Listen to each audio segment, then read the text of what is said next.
तो दोस्तों आज मैं एक्सप्लेन करने वाला हूँ हाल ही में रिलीज हुई एक साइंस फिक्शन हॉरर मूवी को, जो कि बहुत ही ज्यादा एंटिसिपेटेड मूवी है जिसका नाम है मैगन। इसके अंदर ई की जगह 3 है और इसका क्या रीजन है आपको इस एक्सप्लेनेशन के अंदर पता चल जाएगा। ये मूवी काफी बड़ी हिट रही है और काफी अच्छे रिव्यूज इसको मिले हैं। फिलहाल इसकी IMDb रेटिंग है 6.7 स्टार्स आउट ऑफ 10। $12 मिलियन के बजट में इसने कमाए हैं $54 मिलियन, जो कि काफी बढ़िया है। इसका इनिशियल जो प्रीमियर हुआ था वो 7 दिसंबर को हुआ था और ये हाल ही में 6 जनवरी को बाहर रिलीज हुई और इंडिया के अंदर ये 13 जनवरी को रिलीज हुई है। और अगर आपने इस मूवी को नहीं देखा है तो जाकर थिएटर में जरूर देखें। तो मूवी की शुरुआत होती है एक कमर्शियल से, जिसमें हम देखते हैं कि AI यानी कि आर्टिफिशियल टॉयज को, जिनके साथ बच्चे बहुत ही मस्ती करते हैं, काफी चीजें लर्न करते हैं और पेरेंट्स भी इससे काफी ज्यादा खुश हैं कि उनके बच्चों को कंपनी मिल गई है। मतलब कि वो खुद उनके साथ टाइम बिताना नहीं चाहते थे। खैर अब हम देखते हैं कैडी को, जो कि अपने पेरेंट्स के साथ पर कहीं जा रही होती है और उसके पास भी सेम वैसी ही AI टॉय होता है, जो कि उसकी मौसी यानी कि उसकी आंटी ने दिया था,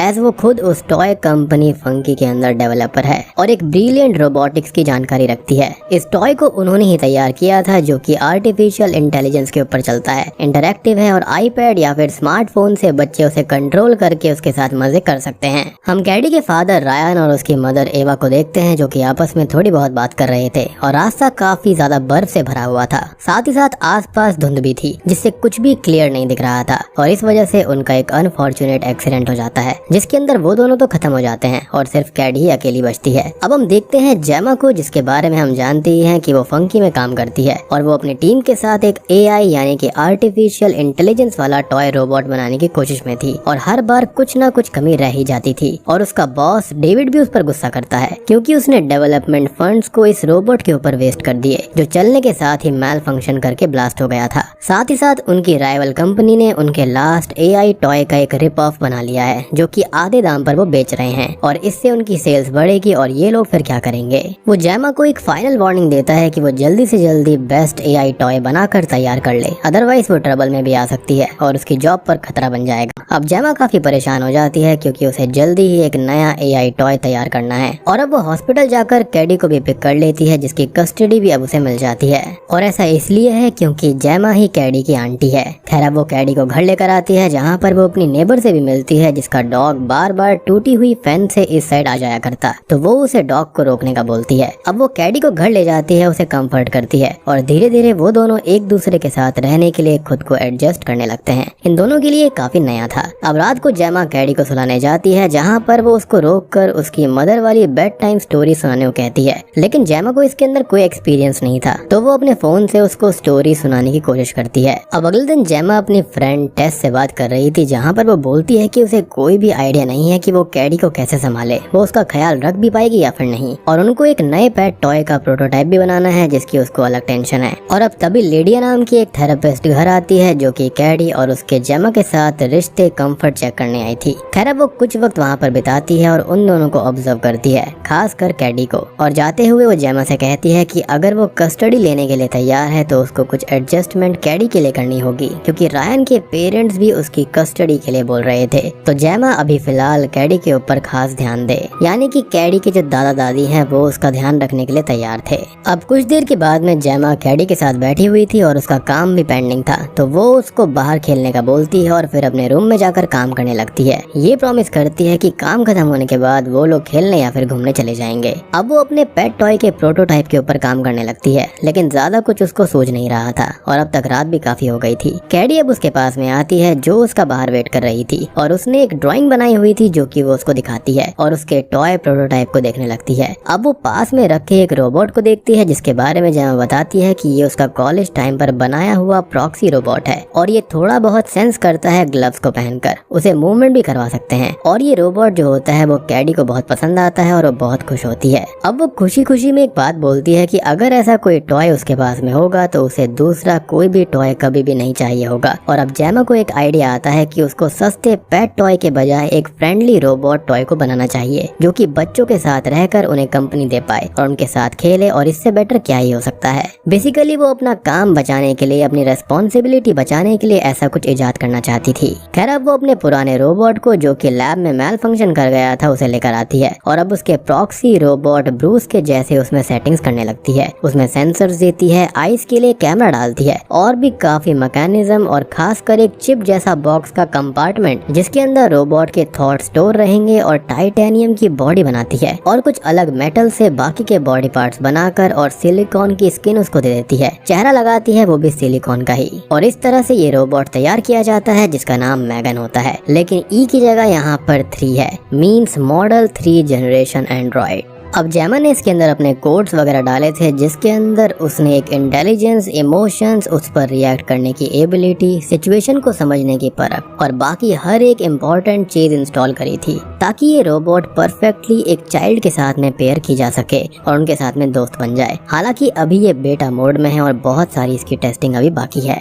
यानी कि इसका एक प्राइमरी यूजर होगा। खैर अब अगले सीन में हम कंपनी में देखते हैं एक सेटअप जो कि डेविड को दिखाने के लिए लाया गया था और यहाँ पर जेमा ने मैगन के साथ कैडी को पेयर किया था और मैगन कैडी से कुछ बात करती है, उसके साथ ड्राइंग करती है और इनक्रेडिबली नियॉन पेंट से कैडी को ड्रॉ करके उसे बहुत खुश कर देती है और वो उसके एक्सप्रेशंस को भी रीड करके खुद भी खुश होती है और ये चीज डेविड को बहुत ही इम्प्रेसिव लगती है और उसको मैगन बहुत ही ज्यादा पसंद आ गई थी और वो बोर्ड के सामने उसकी प्रेजेंटेशन रखने का डिसाइड करता है जिससे जेमा बहुत खुश होती है और बोर्ड में पास होने के बाद में मैगन को फाइनल रिलीज भी मिल जाएगा, यानी कि अब ये कमर्शियली भी अवेलेबल हो जाएगी। खैर अब वो उसे और कैडी को घर लाती है और वो कैडी के साथ बहुत टाइम स्पेंड करती है, उससे हर छोटी बड़ी बात पूछती है, उसको समझती है, उसे अच्छी आदतें सिखाती है और एवरीथिंग जो कि एक परफेक्ट एंजल गार्जियन को करना होता है। और कैडी भी मैगन की कंपनी से बहुत ही ज्यादा खुश थी और जेमा भी काफी खुश थी और ये बोलती है कि टॉयज के साथ बच्चे टाइम स्पेंड करेंगे तो पेरेंट्स को उनके काम के लिए काफी टाइम मिलेगा, यानी कि ये सब अपनी रेस्पॉन्सिबिलिटी से बचने का एक तरीका था।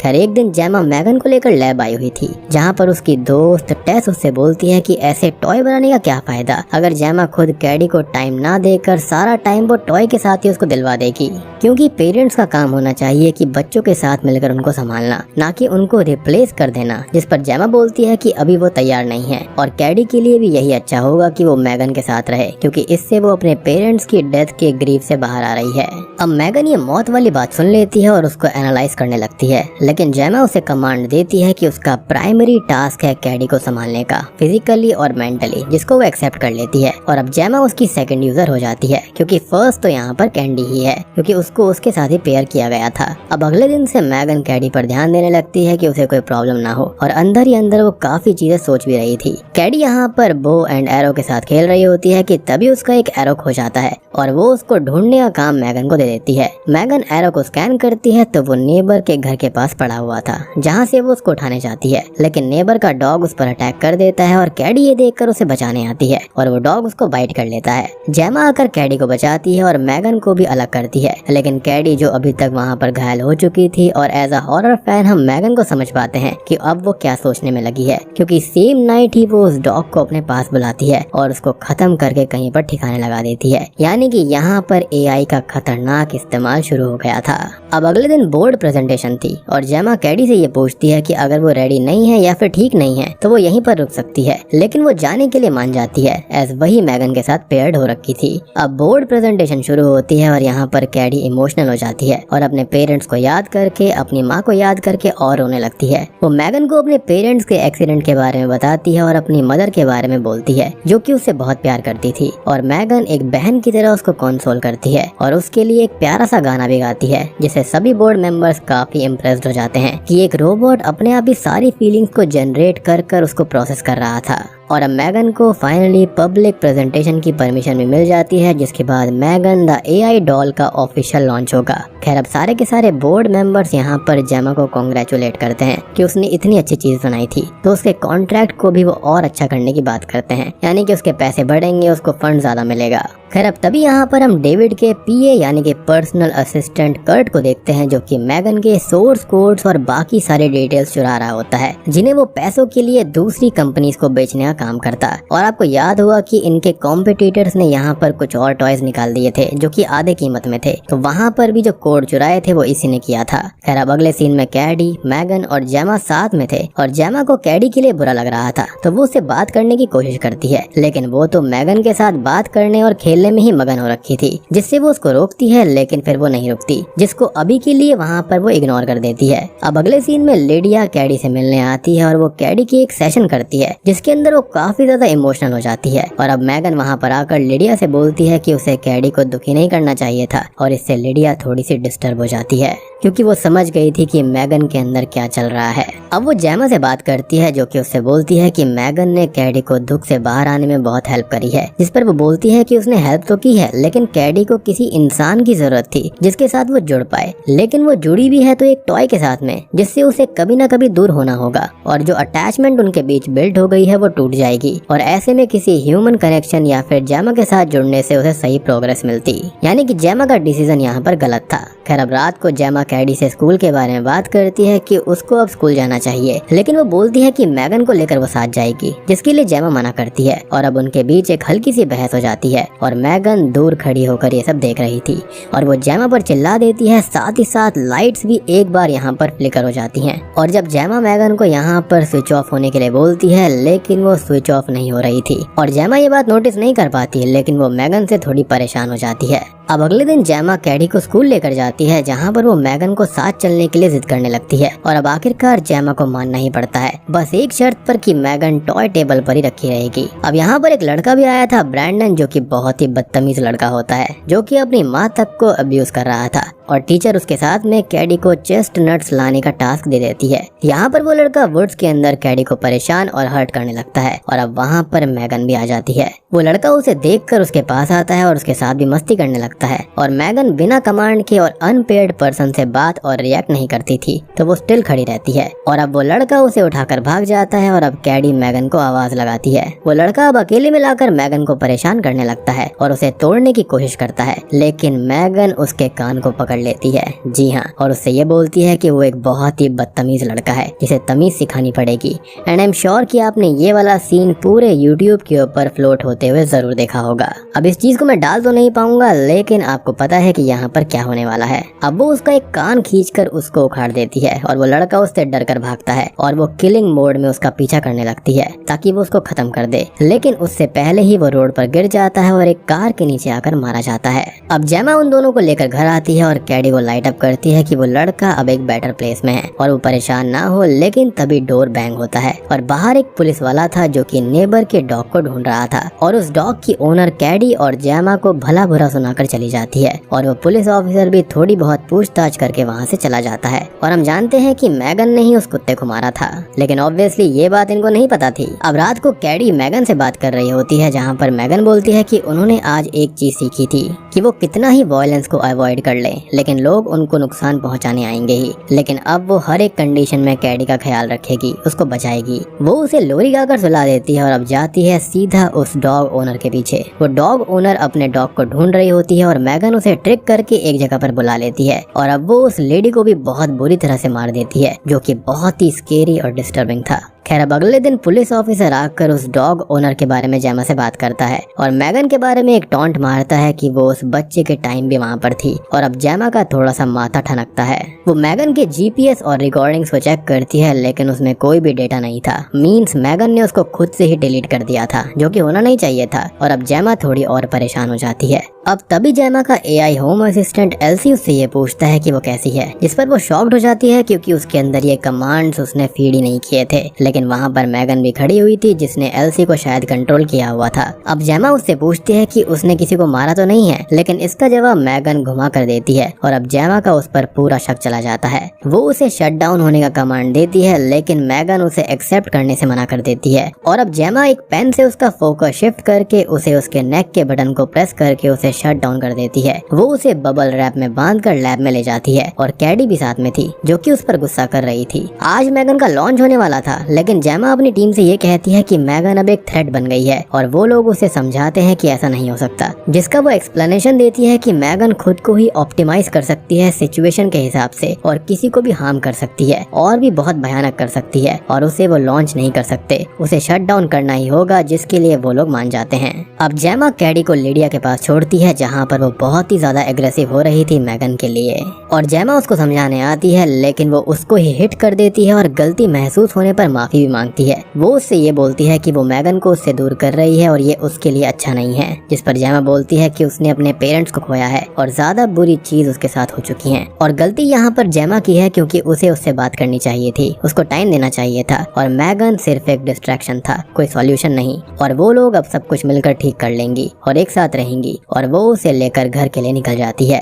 यानी कि फाइनली उसको एहसास हुआ था कि जो ह्यूमन टच होता है, ह्यूमन इमोशंस होते हैं, उस चीज को, उस एहसास को कोई भी रोबोट रिप्लेस नहीं कर सकता। अब रास्ते में वो टेस से बात करती है मैगन को स्विच ऑफ करने के बारे में और टेस अपने पार्टनर के साथ उसे शट डाउन करने में लग जाती है, लेकिन वो अब शट डाउन हो ही नहीं सकती थी और वो इतनी एडवांस भी हो गई थी कि उसने वो वाली बात भी सुन ली थी और अब वो दोनों पर अटैक कर देती है और वहाँ से निकल जाती है। यानी कि मैगन यहाँ पर फिर से एक्टिवेट हो चुकी थी। अब बाहर आकर वो डेविड से मिलती है और उसे मारने उसके पीछे भागती है, जिससे बचकर वो लिफ्ट में जाता है, लेकिन वो वहाँ पर आकर उसे खत्म कर देती है। और यहाँ पर कर्ट भी था, जिससे वो कहती है कि डेविड को उसने मारा क्योंकि वो उससे नफरत करता था और कर्ट कंपनी के सीक्रेट्स बेचता था और अब गिल्ट में उसने खुद को खत्म कर दिया और वो उसके हाथों से उसे भी खत्म करवा देती है। और यहाँ पर हम ये भी समझ पाते हैं कि वो इतनी एडवांस हो चुकी है कि कर्ट के सिस्टम तक का एक्सेस उसने लेकर उसके बारे में सब कुछ पता कर लिया था और एक हद तक उसने लोगों के माइंड तक पढ़ लिए थे। यानी कि वो लोगों को मैनिपुलेट भी कर सकती थी, जो कि मेरे ख्याल से बहुत ही भयानक है एआई के लिए। इनफैक्ट कई लोग तो बोलते भी हैं कि आगे चलकर एआई ऐसा जरूर करेगा। इनफैक्ट टर्मिनेटर मूवी इसी के बारे में थी। आई एम श्योर कि आपने वो जरूर देखी होगी। अब ये लिफ्ट जैसे ही नीचे जाती है, वहाँ पर मरे हुए इन दोनों को देखकर वहाँ भगदड़ मच जाती है और इस चीज का फायदा उठाकर मैगन वहाँ से बाहर निकल जाती है और एक कार को कंट्रोल करके उससे जेमा के घर निकलती है। मैगन अब जेमा से मिलती है और जेमा उसे देखकर बहुत ही ज्यादा डर जाती है और बोलती है कि उसने ऐसा कोई भी प्रोटोटाइप उसके अंदर नहीं डाला था, जिस पर वो बोलती है कि उसने एक बेसिक लर्निंग प्रोटोटाइप डाला, बाकी सब सीखा उसने खुद से और अब वही कैडी के साथ रहेगी, उसको संभालेगी और जेमा उससे दूर रहे। वो उसे शट डाउन करने की फिर से कोशिश करती है, लेकिन अब वो उस पर भड़क जाती है और उस पर अटैक करती है, लेकिन कैडी ये आवाज सुनकर वहाँ पर आ जाती है और वो उसे वापस रूम में भेज देती है क्योंकि मेंटली भी कैडी को प्रोटेक्ट करना था, तो वो उसे उसके सामने किल नहीं कर सकती थी, यानी कि जेमा को। जेमा उस पर पानी डालकर वहाँ से अपने लैब में जाती है और वो कैडी का रूम लॉक करके उसके पीछे आती है और अब वो उसको जान से मारने ही वाली होती है, लेकिन एक चेन सॉ से जेमा उस पर अटैक करती है, लेकिन वो उससे बच जाती है।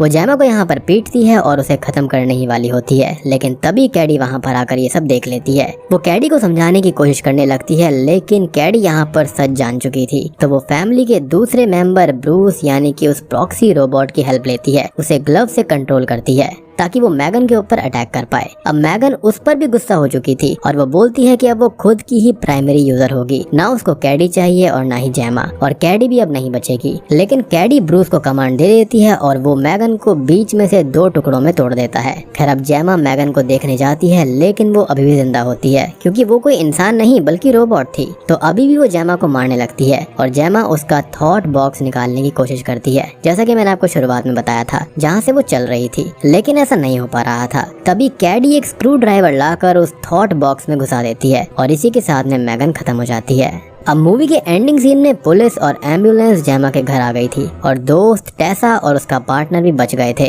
जिससे वो बहुत ही ज्यादा खुश थी। लेकिन ये खुशी अब नहीं टिकने वाली थी क्योंकि बड़ी तबाही अभी बाकी है, क्योंकि मैगन ने खुद को एलसी यानी कि उनके एआई होम सिस्टम के अंदर अपलोड कर लिया था, यानी कि अभी तक वो खत्म नहीं हुई थी। बिल्कुल ये चीज तो एवेंजर्स की तरह हो गई थी, जैसे कि अल्ट्रॉन ने किया था। और बूम, इसी के साथ में ये मूवी यहीं पर खत्म हो जाती है। तो दोस्तों ये थी मैगन मूवी की कहानी और एंडिंग में यहाँ पर जो मैगन की कॉन्शियसनेस थी उसने खुद को वायरलेसली एलसी के अंदर ट्रांसफर कर लिया, यानी कि ये चीज यहाँ पर खत्म नहीं बल्कि इस चीज को तो यहाँ पर शुरुआत हुई है। और टर्मिनेटर के अंदर, स्काईनेट के अंदर भी तो यही हुआ था। जो भी टर्मिनेटर फैंस है वो समझ गए होंगे। अब इस मूवी के अंदर यही दिखाने की कोशिश करी गई है कि अपनी रेस्पॉन्सिबिलिटी से हटकर लोग उसका ऑल्टरनेटिव ढूंढते हैं ताकि वो खुद के लिए टाइम निकाल पाए, वो एक्चुअल चीज करना नहीं चाहते। साथ ही साथ यहाँ पर एआई की डिस्ट्रक्टिव पावर को भी दिखाने की कोशिश करी गई है कि अगर वो बेकाबू हो जाए तो यहाँ पर क्या हो सकता है। उम्मीद करता हूँ कि आपको ये एक्सप्लेनेशन और मूवी पसंद आई हो।